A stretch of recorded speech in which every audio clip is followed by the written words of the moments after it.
All righty. Best Conversations podcast. We back all month.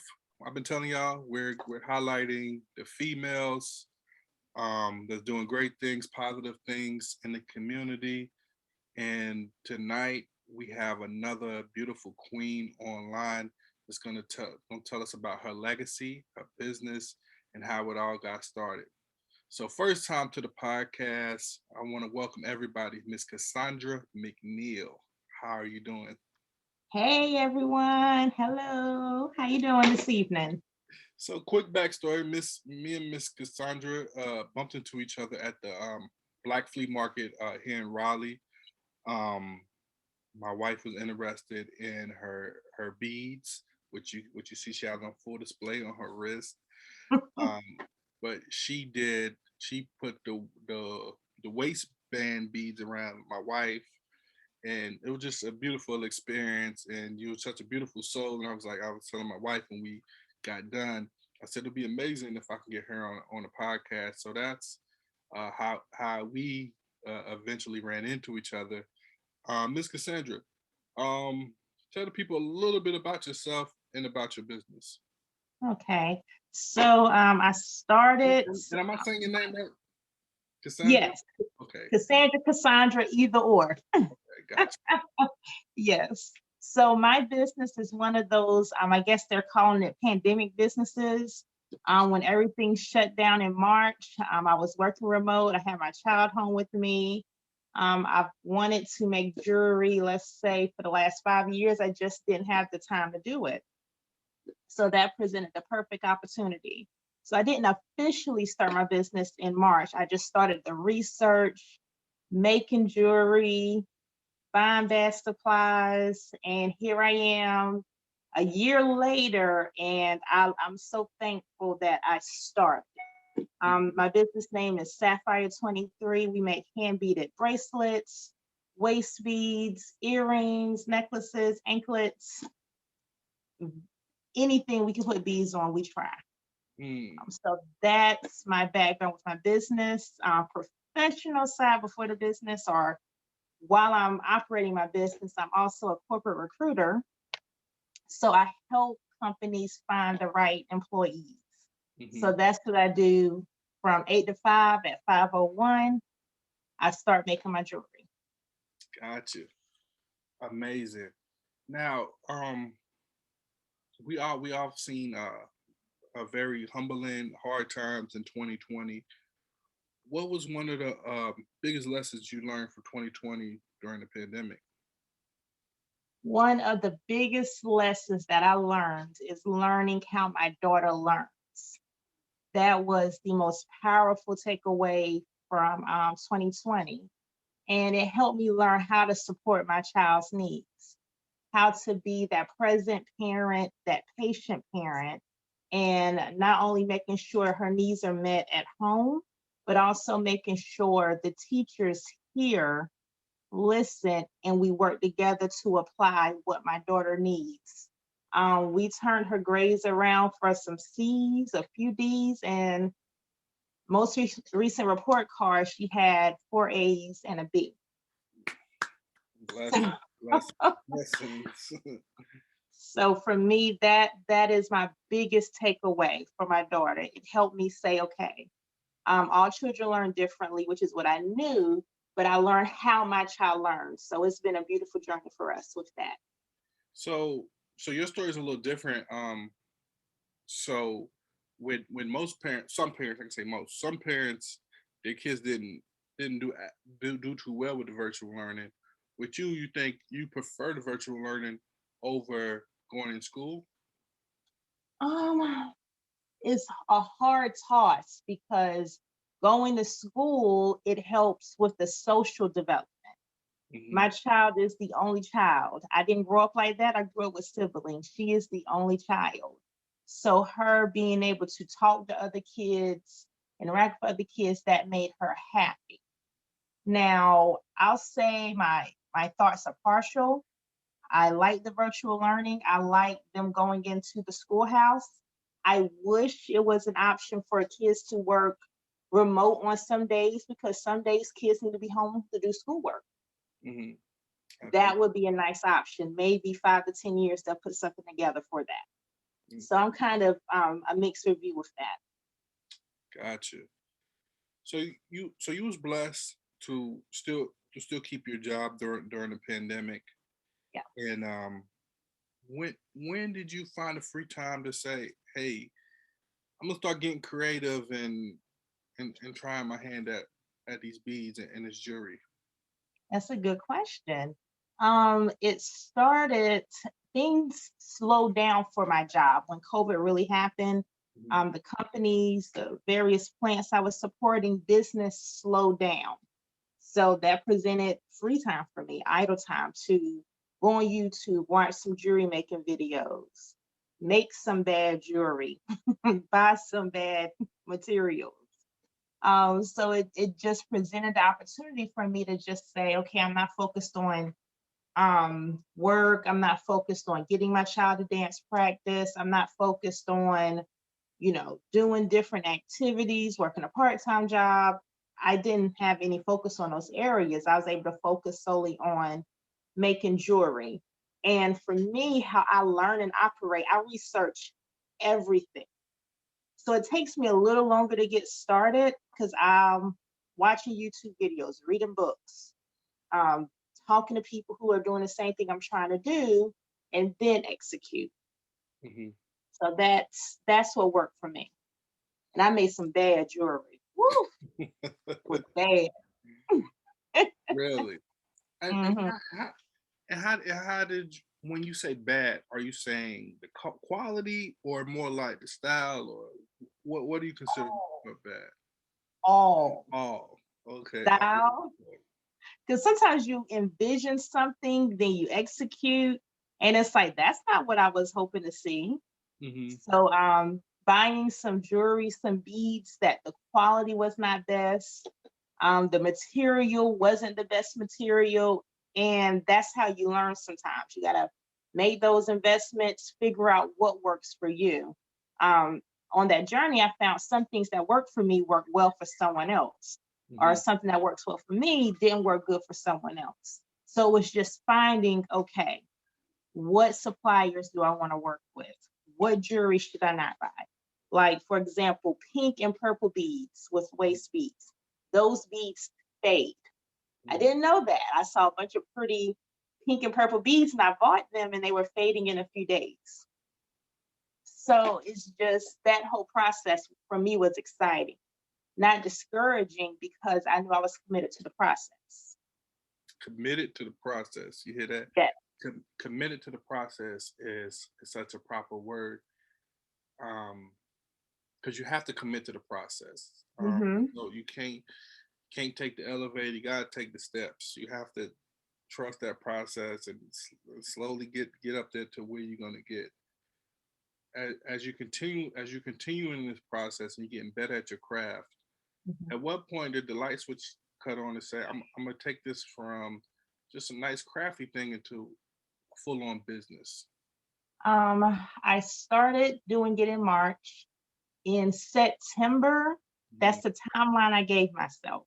Mm-hmm. Um, I knew in like August, I said, okay, I'm getting my rhythm. I found some really good material. I was connected to some really good bead suppliers who provided education for me with the purchase of my beads. Mm-hmm. They showed me, what to look for with certain beads, what beads are going to fade, what beads are going to tear some of my materials, what gemstones to use. Mm-hmm. So creating those phenomenal relationships with the suppliers, that helped me, because they were like, we're invested in your business. We want you to really commit and do well. So let me give you some information on what to do and what not to do. So I'll say in September is when my confidence was through the roof, which is a requirement when doing anything. You have to be confident in what you do. And that's when I had my website published. That's when I started I started my first vending event in September.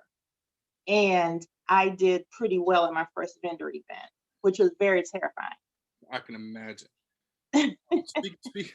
Take me through the whole day. I want to know about the whole day, the whole process of the first vendor event, from from setting up to the day leading up. Take me through that process, because like you just said, I can imagine this is stepping into unknown territory. Well, Mhm. take me through that day. Okay, so that first day was I'm in Wilmington, North Carolina. Okay. That's where I live. Okay. So I attended a vendor event at a place called Ogden Tap Room. I Mhm. found it on Facebook. I was like, okay, I'll do this. My mom, she's an established business. Her business name is Momo's Making. So I knew that she's there. If I have questions, I can ask her. She doesn't make jewelry. She makes customized shirts and home decor. Okay. Um, and I had my table, I had my waist beads. I wasn't sure how I was going to set it up on the table. I also had a dressing room that I take everywhere with me, just in case someone wants their waist beads tied on and they do not want everyone to see them getting their waist beads tied on. Now, Wilmington is a beach town. Mhm. It is predominantly white. Mhm. The African American population here might be 12%, something like that. I might be off with my numbers, but it's not like a huge population of African American people. So I knew at this event it's going to be predominantly white people. They might not know a thing about the waist beads, so I have to educate them, which I was looking forward to because I've been preparing for this day to educate people on waist beads. Um, so I practiced my table display at home. I practiced setting up my dressing room and I was ready. Went to the vendor event. I had my dressing room set up. I had my table display set up. I didn't have um, a, a customized tablecloth. It was just a black tablecloth. My business cards. I have my waist beads set up, my bracelets. And I was like, okay, Cassandra, you got this. First customer was a little girl. She had to be 4 years old. She went for the beads. I was like, okay, not beads, the bracelets. I said, okay. She bought a set. Her mama got a bracelet. I was like, okay, they like my stuff. Mhm. They went to the table. They picked two different items. They like my stuff. That made me feel good. Um, and then another couple came by, Caucasian couple. I'm talking to them about my waist beads, and she was like, okay, I'll give it a shot. I said, oh my gosh, she wants to buy my waist beads. And Mm. then I was like, okay, can I tie them on you? Because I wanted to tie them so bad. And she was like, well, no, I don't feel comfortable doing that. That's not a good idea out in the public space with COVID-19. And when she said that, I was like, oh my gosh, maybe I shouldn't sell waist beads.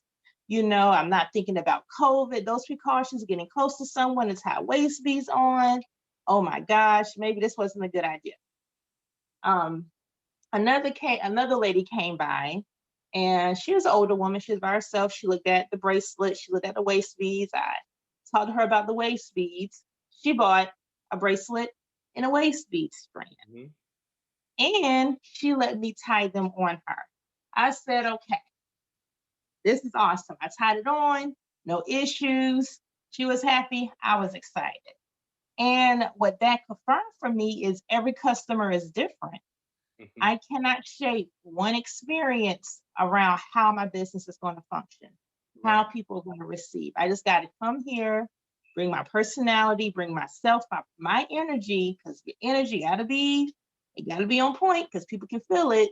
And And I felt it immediately. because Uh, I was so yeah, excited. yeah. That's extremely important. Is your energy, your personality. It Mhm. was, it was a beautiful day, and it's like then you see somebody you feeling good because you're like, I'm talking about my experience. You had an all black event. It's sunny, you're feeling good, and then you see this woman with all this great energy, great product. So you got the perfect pitch. Yeah. And I love what I do. I love what wearing waist beads, wearing beaded jewelry. I just love what it represents. And last year was hard for a lot of people. So being able to go to a vending event, to me, I'm thankful for that because it wasn't like that a few months prior. Everything was shut down, and each day you're uncertain about what is going to happen. So, it was okay, Cassandra. I had an epiphany like you're on the right path. Keep going. Mm. So that vendor event, I made like $150. Somebody they might be like, that's not a lot of money. To me, that was amazing. Wow. Those people didn't have to spend a dime with me, but they did. Hmm. So That's amazing. yeah. So you get through your first event is a success. Um, Mhm. I mean, what did you feel like? Did you feel like you wanted to take into your next event, like the pros and the cons to do better next time? Um, I wanted to change my table display, Okay. how my beads were set on the table, Hmm. because how I had them laid out, it was so easy for them to get disorganized. Hmm. And I was constantly fixing my table, fixing my beads. And kids, and I have my beads laid in front of me, they see all of these colors. They want to play with them. Right. So it's like, I don't want to tell them they can't play with them. Right. I'll play with them as they're playing with them and fix them along the way. So Hmm. I said, okay, the next vendor event, I'm going to have something where I can display my waist beads. Hmm. Um, and I didn't even know I had the perfect stands in my home that I picked up from a Justice. Are you familiar with, you may or may not know the clothing store Justice for Yeah. tweens. I have kids. I know justice. Okay, so you know Justice. So that store closed. So Oh. my mom and I, we went and we purchased a bunch of racks, fixtures, and shelving Oh so wow. we can store our crafting items at home. And I had the perfect necklace stand, and I use that for my waist beads on my table. So that helped Wow. a Now, lot. are you originally from Wilmington? Not really, kind of, yes. Okay. What that means is I was born in Queens, New York, lived there for a few years. My family moved down to Wilmington. I attended grade school here, finished grade school here, moved to Greensboro, and attended the best HBCU in the United States, Hey. North Carolina A&T State University. So I finished at A&T, moved to DC for 10 years. And then I had an unfortunate life event. December 2011, my sister, she suddenly passed away. And that stress from that and wanted to be closer to my family, that brought me back to Wilmington in 2014. Gotcha. Yeah. So so just I was born in Brooklyn, New York. Okay. My stepdad's a Mcneil too. What? Yeah. Yeah, Are we cousins? who knows? Maybe. And I also and I also lived in Greensboro Oh, that's for, funny. for a while. Yeah, I lived in Greensboro. What year did you attend A&T? I went there from 2000 to 2004. Oh, okay, 2004. Gotcha. And what Yep. and what was your major? Social work. Social work. Yep. Helping the babies. I love to help the babies. I love to help people. And it's funny because I wasn't thinking about college in high school. My Yeah. parents were like, you're going to college. I Mhm. said, okay, I go to college. And I'm glad they did that. Mm, gotcha. How did you decide? How did you come decide on your company name? Good question. I'm glad you asked that. So Sapphire23. Sapphire is my birthstone. It's Okay. my daughter's birthstone. She's part owner of the business. And it's also my sister's birthstone because we were all born in September. Hmm. And the 23 is for my sister's birthday, Amazing. September 23. So Amazing. that's what the Sapphire 23 represents to me. Wow. Yep. That is amazing. Talk really quick about adding your daughter as a part of the business as well. Mhm. My goal right now is if it don't make money, it don't make sense. Mm-hmm. Um, I know hard days. I know not having a lot of money. I know um, those past due bills. I know that experience really well. And for my child, I want her to have options. Um, she wants to be a scientist. Mm-hmm. So I want to support that dream for her. But if she decides, hey, I don't want to go to college right now, or maybe I want to pursue something else, I want her to know that, okay, well, you have options. Um, and get her in the business mindset of how to earn her own money. Mm-hmm. Um, that conversation, my family didn't have it with me because no one had it with them. Right. With life experiences, seeing other people just have so much success with being their own boss with hard work, being driven, being committed to the process, I know I can do this. And I know my child, the world that she's possibly going to be facing because of my own experiences, I know what the world is like for a Black girl that becomes a Black woman. I Mm-hmm. want her to know that you don't have to rely on not one source, not one company for your livelihood. Absolutely. And So a lot for of us do. me, that's why it's important for me to have her a part of the business. Um, yeah. Yeah, that legacy. I was having Hmm. a conversation just this weekend with my brother um, about financial literacy, and I think they need to teach it more in school. Um, they teach us so much other things that mm, some people say necessary, some people may say unnecessary in school. But I just think they need to teach more about financial literacy, being your own boss, being more entrepreneur. Do you agree? Yeah, absolutely. I mean, again, there's so many things I did not learn. I did not find out about until much later. Like going to college, I had great grades. Why didn't anyone have conversations with me about applying to scholarships? Hmm. Like no one had that conversation. So because of that, I attained a lot of debt going to college for a degree I'm not using. Right. Make it make sense. It makes sense. We definitely have to change. And the great thing now for these kings and queens now, there's so much information right here on this phone that Yeah, they can learn. Not making any excuses for our generation, but the information wasn't at our hand the way it is at theirs. And I definitely think it's going to be a turn in the way these kids see life and about school and everything. Like, does it make sense for me to go to school for 4 years and get this? exactly. Maybe I can get this information other ways. Maybe I can just get this information from YouTube and do it myself. So I Yep. definitely see there's gonna be definitely a turn. I'm hoping, and I'm just like you.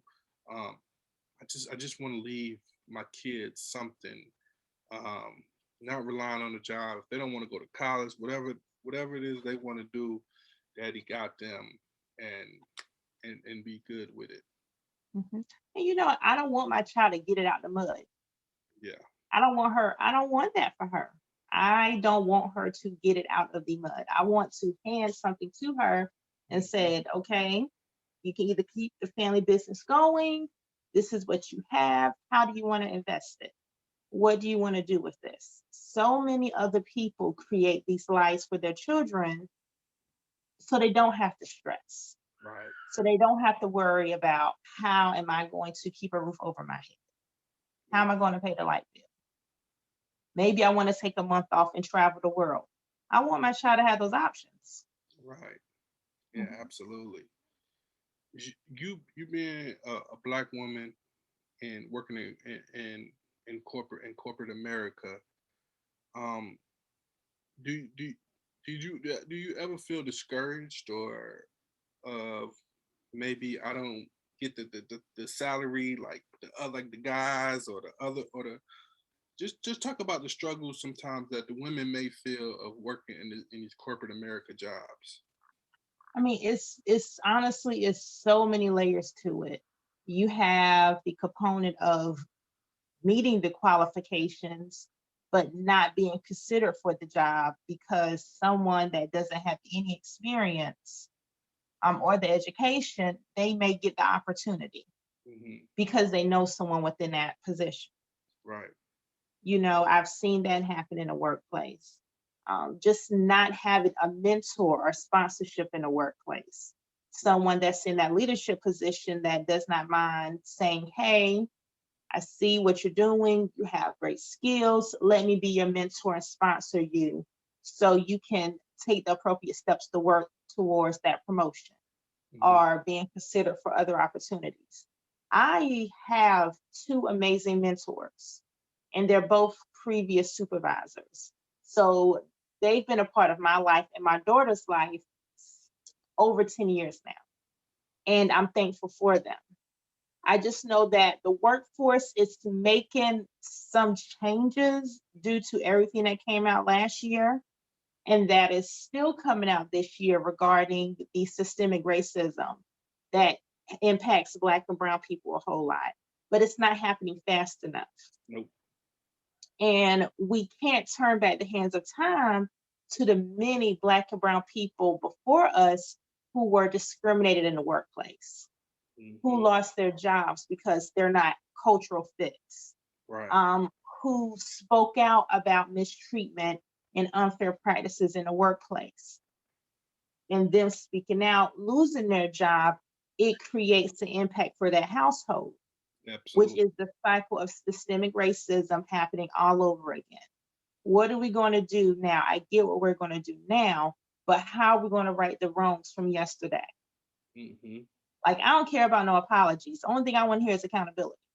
Accountability. That's it. That's it. That's it. Like this whole mess with Sharon Osbourne, she's either going to be promoted or she's going to get a big payday because they're going to remove her.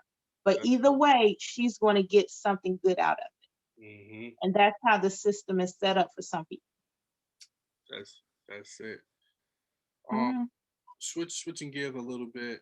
Um, I met you at the Black Flea Market. Speak on your time at the Black Flea Market, and how'd you find those guys, and how are you enjoying that whole the whole Black Flea Market, being out there with all those great designers and sellers and movers out there? Mhm. Good question. So my second vendor event was with Black Flea Market. Never done it before, never heard of it before. And it was a big chance. It's like either I'm going to do well or I'm not going to do so well. I did the first event and it was just amazing seeing all of these Black business owners Hmm. and not just Black people, but customers from various ethnicities and races attending this event, dancing to the music, networking, supporting Black businesses. It was just such an amazing experience and something to be a part, something just grateful to be a part of. And the fact that it is led by Black businesswomen, young Black businesswomen, and they care about the impact of the Black dollar, of circulating the Black dollar in the community. It is very powerful. Professionalism, everything that you expect to see in a Black business, they have it. And then some good customer service. It's a whole vibe. I keep going back. I just did a Black flea market this past Sunday, yesterday. I seen you out there. Yep. So did you find did you find them online and all that? I found them on Instagram. I was looking up vendor events, Okay. and I know my target audience. Hmm. I know what that looks like. And it's not necessarily just Black and Brown people, but people who care about self care, Hmm. people who care about doing things that's going to make them feel good on the inside as well as the outside. And I knew that finding it in a larger city is where I would find and be able to make connections and, sell my jewelry. Either I'm going to do really well or I'm going to get some learning opportunities. And I came across the Black Flea Market. I was going through their Instagram, and they just have a really good following, and their engagements are amazing. So I said, okay, I'm going to try this event. And I keep going back because it's amazing.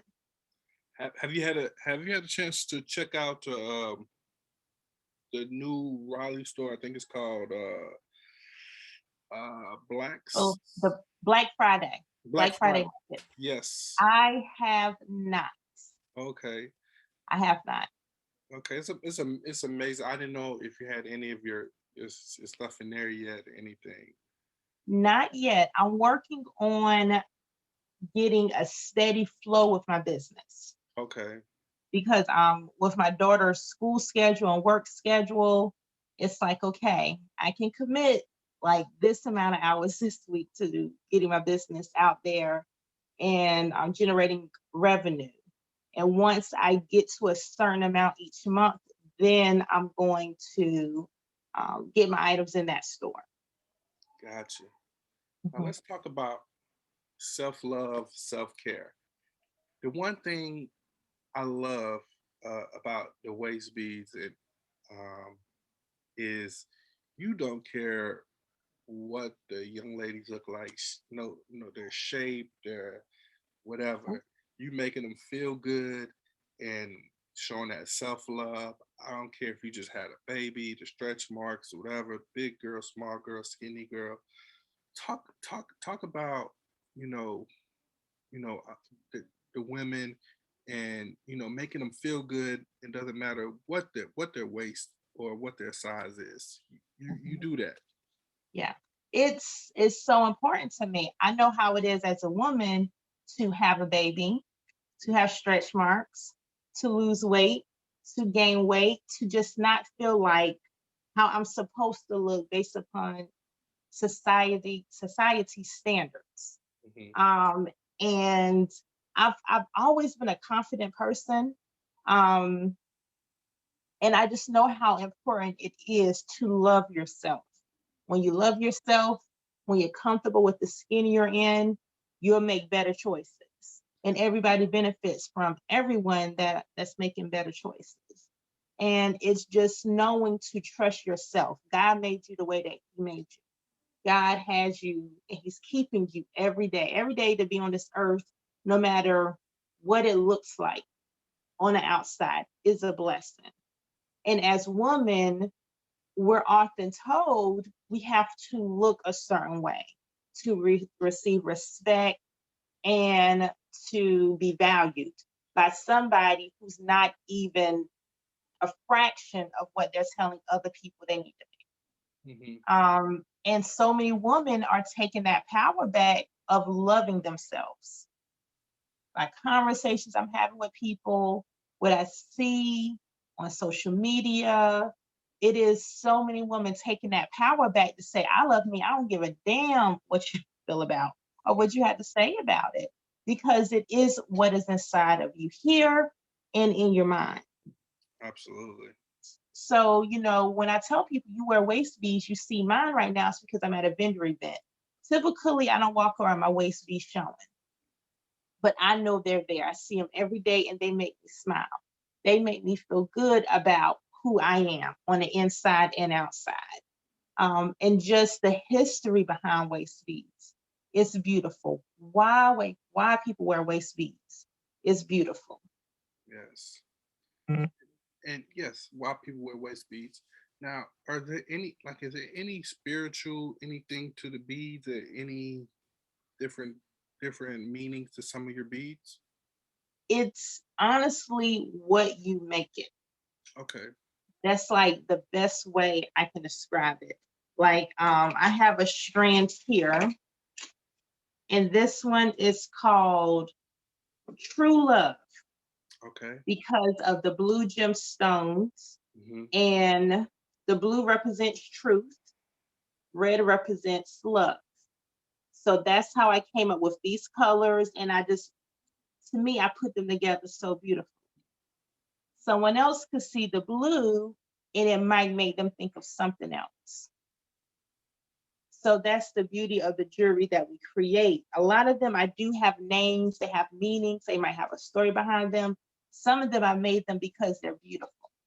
And I always tell people when selecting, which one are you most drawn to? Mhm. I, And I had a friend. Um, I used to be Muslim, and so I still believe in God. No worries. yeah. But he used to be prayer beads, and we would like kind of flick the beads as we're praying. Have you ever heard of Mhm. that? Yes, I believe they're called mala. Yeah, yeah, yeah, yeah, yeah, yeah. Yep. Gotcha. Mhm. That's really cool. Now, where do you see your business growing to in the next couple years, or 6 months down the line, or a year from now? Where would you like your business to grow and go into?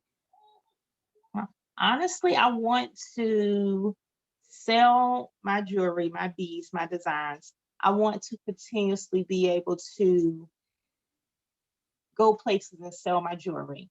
Okay. I love to travel. I love to meet people in passing because so many people have unique stories. Hmm. And with doing the vendor events, I am able to show people like, hey, this is the person beside behind the jewelry. Hmm. This is who I am. You know, I'm not I love me. I'm perfect. I have this amazing energy. I like to have fun. And I want to be able to exchange positive energy with people. Only because, again, you don't know what type of day someone had or what type of week someone had. And just being able to connect with people and just have a positive exchange, I want to continuously grow and do that in different states. Okay. That's amazing. Maybe a storefront or. I don't know about doing that only because it's a great idea. It's just so much that goes into it. Hmm. Yeah. That yeah. I can imagine. I can The definitely. financials, the insurance, the electricity bills. It's like, ugh. So much. So, um, where's the next you had any more upcoming events coming up anytime soon? I do. I have an event I'm doing with one of my Aggie sisters. It's called Wax and Waist Beads. We are doing the event in Burlington, North Carolina. Her Detail. company name is Black Girl Candle Company. Okay. She's headquartered in Burlington. So it's wax and waist beads. You come out, you get to make your own candle, and you get to select some waist beads that I will tie on you, as well as I'll have my bracelets and earrings so people will have some variety to choose from. And it's a springtime event. You know, everybody is excited about warmer weather, feeling good, connecting with people in a positive environment. So that's the next event. And, That's on a Saturday. and what's the I'll date share for that? that flyer with you. And then Sunday, I'm back at the Black Flea Market at Union Station in Raleigh. Okay. Great, great. And what was the date for the one in Burlington? That is April 10th.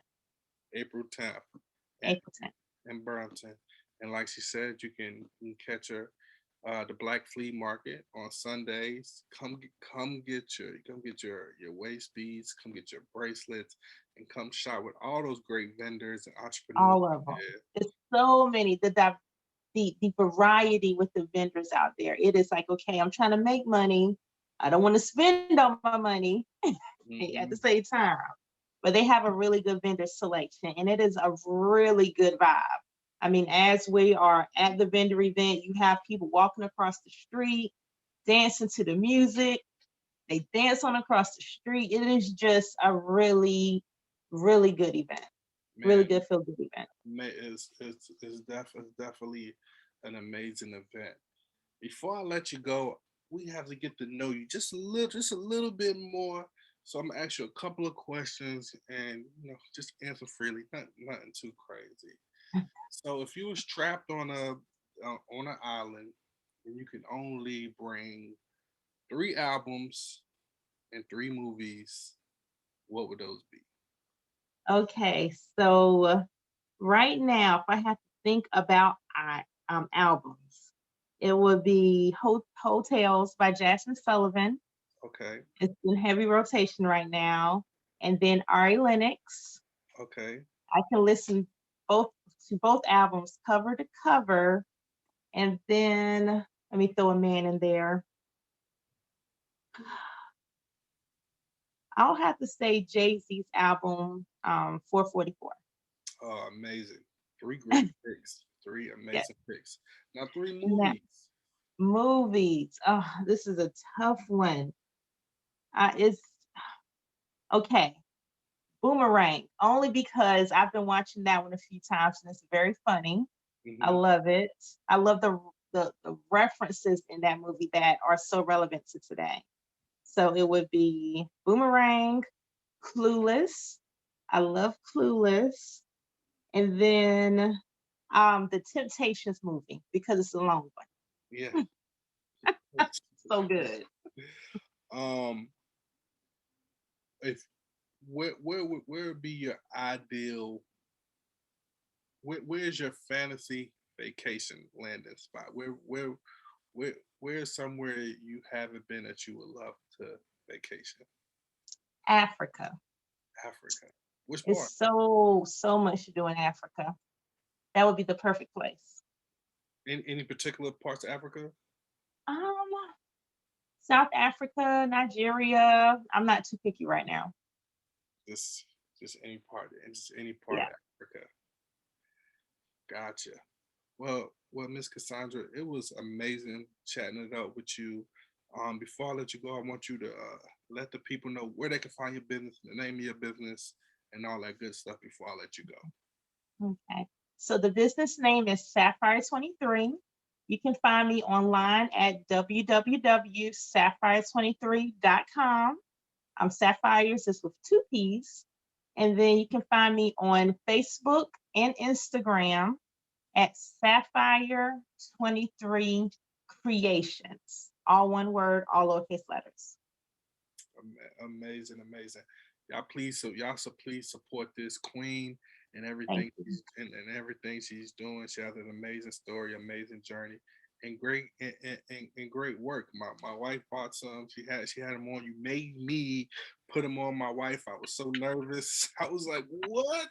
You did amazing. Thank you The so effort was appreciated. It was such a beautiful moment for thank all of us to experience. thank you so much. Well, that was another episode of Best Conversations podcast. Again, we want to thank Miss Cassandra Mcneil for coming on. Please support her and everything she got going on. We're going to end this the same way we end this thing every time. Keep God first, and I promise everything will work itself out. Miss Cassandra, I thank you so much for your time. Peace and blessings, Queen. Thank you. Thank you for the opportunity. Absolutely. Mm. Have a great evening. You too.